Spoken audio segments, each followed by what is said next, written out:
games right here on your home of the Kings, Sactown Sports. Also, we're the home of a lot of things.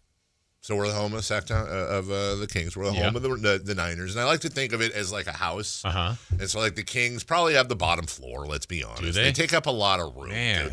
No, I'm not saying they deserve it. I'm saying they got the bottom floor. Then you have like the Niners upstairs, and but guess what? You know what? Right there.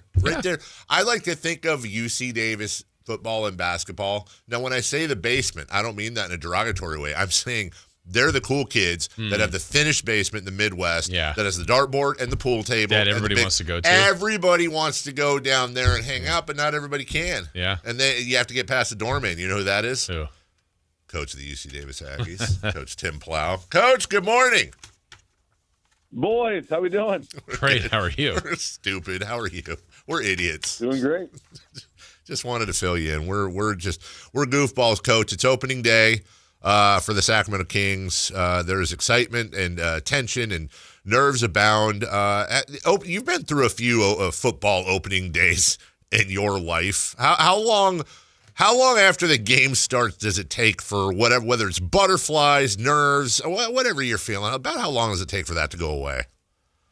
Well, first I would say if you're a nervous King fan, at least you're not a Clippers fan like me, because that's really nerve-wracking. And you're just thinking about the next 82 games and how gut-wrenching it's about to be when you're a Clipper fan. So I'm sure if you're a Kings fan, it's not that bad. But, yeah, I think man, the butterflies are a good thing. I mean, that means you care. That means you've put in a lot of time. And I kind of get more nervous of, like, what happens when the butterflies aren't there. So I'm always happy when there's a couple butterflies and you feel a little bit of that anxiety, like, oh, man, we got this game today and it's time to go. But I think once you start playing and get into the flow of the game, it feels like just like riding a bike. So hopefully Russell Westbrook and the boys got it going tonight. There you go. Look at that. Coach, how about for you guys? We know last week you were going into a bye, so you got hopefully a little bit of time away, not much, but a little bit of time away. And now it's kind of does it feel like this is the last of the stretch for all the things you're chasing, all the goals you have?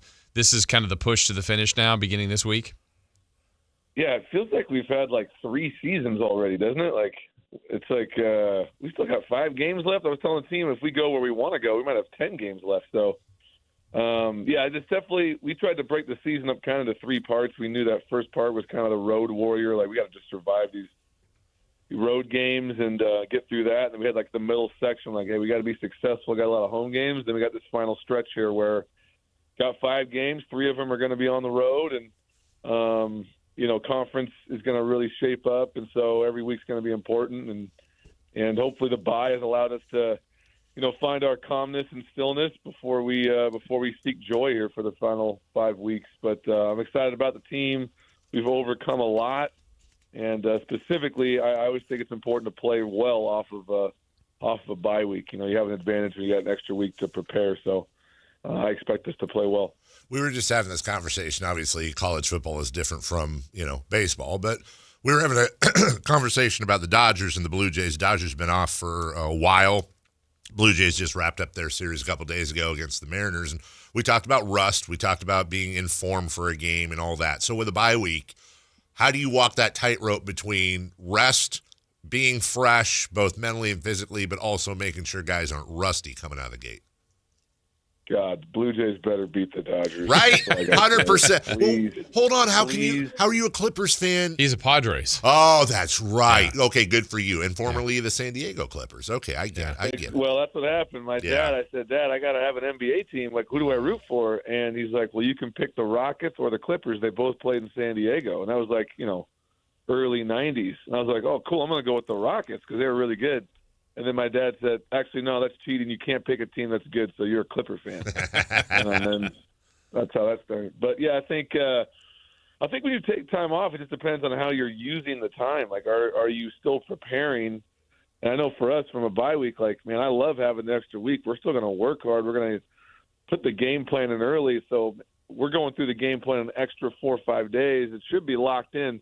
Probably the difference with a sport like baseball, being a former baseball player, is you can't really simulate, the pitching and hitting a baseball is so freaking difficult that if you get out of any type of flow, that can be difficult to get back into rhythm. Like the way Guerrero's hitting right now, like he wants to play now. Like he wants to play a game tomorrow. So I think it's such a difficult skill.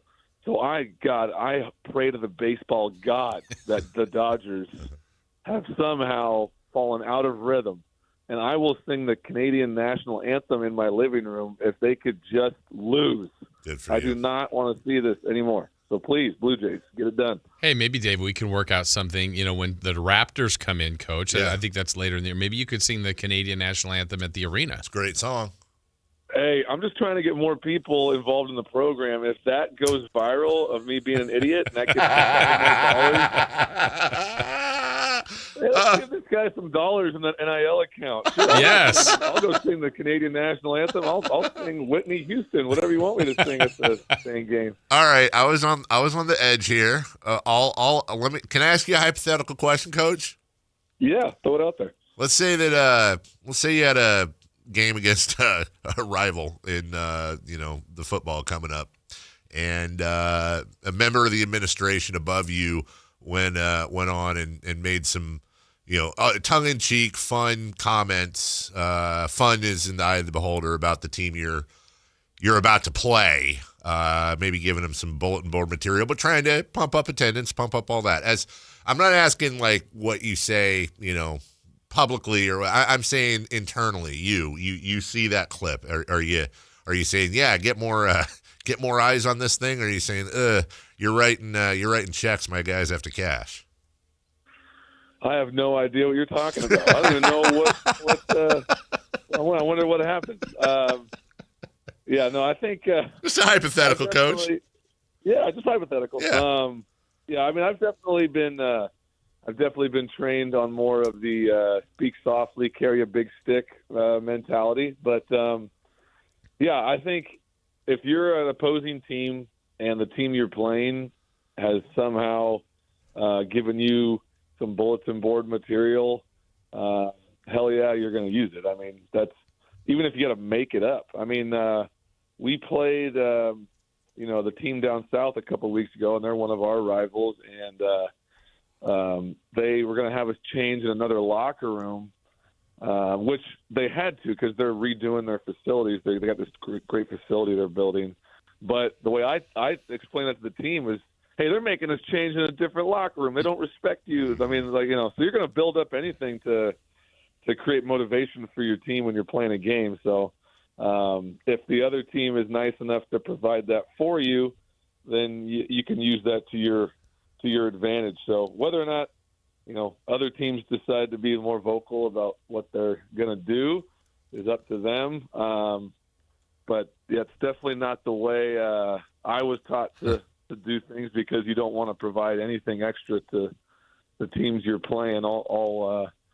I want to respect all of our opponents, and because every opponent, especially in this conference, man, is difficult. The last thing I want to do is add any type of fuel to the fire. But I can tell you this: there was nothing more exciting for our team and staff when they realized that when we get done with Friday night fights on Friday, that there is a game that they're going to be able to watch on TV. Because I have a feeling there are some people that are interested in what happens in a game on Friday night. I don't even know what that game is. I don't either. I've heard that there's some rumblings going on. So it'll be interesting to see what goes down. You'll be hanging out in Greeley watching that game. Greeley. Maybe. Yeah. Who are off the top of your head? Wait, who are we playing? We meaning UC Davis. Northern Colorado Bears, who the Hornets just played. Yeah. I know we gotta go. Do I even talk about this, Jason? It's up to you. This is painful. I don't even know if you want to tell the coach this. Coach, I don't know if you're familiar with wearables, but my sister for my birthday got me one of those rings that can tell your heart rate and all that. It was a really sweet gift from her. I was in Greeley about a week ago. Don't ask me why. Let's just say it was a party. And I got jumped, and I got stripped of my ring, and I haven't been able to get it back. In fact, we were talking about it this morning. I can't find my ring, even though my Apple still connect to it. I have a feeling my ring is sitting right on the logo at the 50-yard line. I'd like you guys to look and maybe retrieve it for me if you get a chance while you're stepping on their tackled bodies while you roll them. I'll tell you right now, man, nothing gets me more upset than knowing that you were treated that way. Thank you. Something that valuable was taken from you. Thank you. I don't know if you've been to Greeley. It's a beautiful place. It is. And so we are not going down there to enjoy the scenery of Greeley. We're going down there to get your ring back. Thank you. And to shred the Bears.